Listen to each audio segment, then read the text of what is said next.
yanzu ni cikin dajin nan gashi ba kowa ba zai kama min in taimaki wannan bawan Allah. Ya Allah ka kawo min dauki. Fatima! Fatima! Fatima!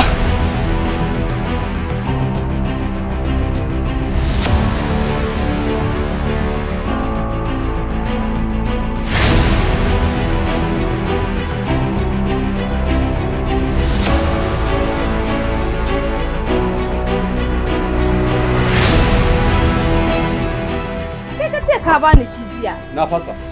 Nace na fasa. Wallahi ba wai.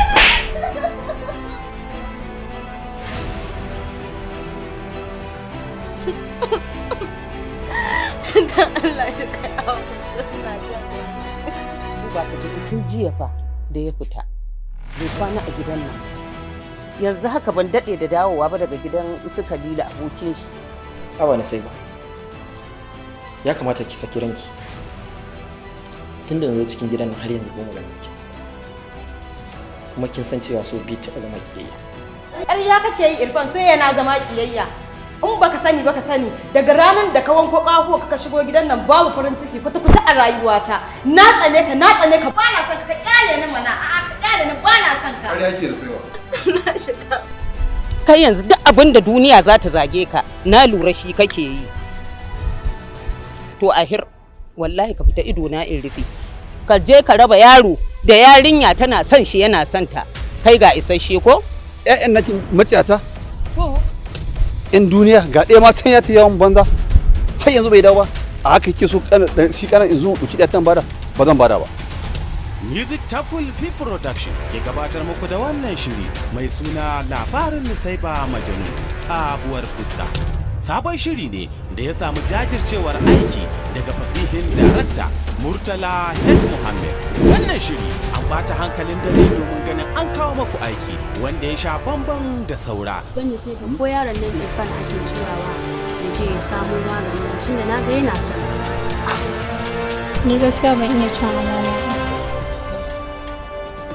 Wurin ka da zo neman alfarma. Ka taimake ni da Allah ya taimake ka. Dan Allah Alhaji ka sa a sako yaron nan masu Dr. Jummai labarin da ba zan yi ba. Wallahi akwai Allah yana nan amarya ka ta yana kallon kowa ga Allah muka ban ta'ajibi duk a cikin shirin labarin Nusaiba Majnun sabuwar fuska. A cikin shirin za ku ga jajircewa sadaukarwa a yayin da sahibin nata jarumi ya garzaya cikin daji domin nemawa sahibar tasa magani na cutar da ke damunta. Shi kuwa mahaifin yarinyar bai ga irin kokari tare da jajircewa da sahibin nata yayi domin nemawa ta magani ba. Malam, ya kace ta ko? Wallahi sai mun shari'ar kai. Wallahi sai mun shari'ar kai. Lawai komai yana iya yi. Wannan mutumin mugun mutum ne. Azzalimi macuci amma kuma Allah ya ce. Ya ka bashi ina ji kunni na. Da zanan baka ji abin da ake wa kai. Ya me akai? Kai baka gane wai. A yayin da ya shiga ya fita tare da zuwa wurin boka domin ganin ya tabbatar da jarumi. Shirin yana koyar da mu zamantakewar rayuwa tare da abubuwa mabambanta. Ku dai kalli shirin mai suna labarin Nusaiba Majnun sabuwar fuska. Shiri ne da zai ringa zuwa maku a duk ranar kowace Asabar akan YouTube channel ɗinmu mai suna Abdul Hakim Amama. Shirin na zuwa maku ne daga Music Temple Production. Mashiryin shiri Audu Malam. Rubuta labari Nafis Sani. Ɗaukar nauyi Abdulhakim Amama. Bada umarni Murtala H. Muhammad.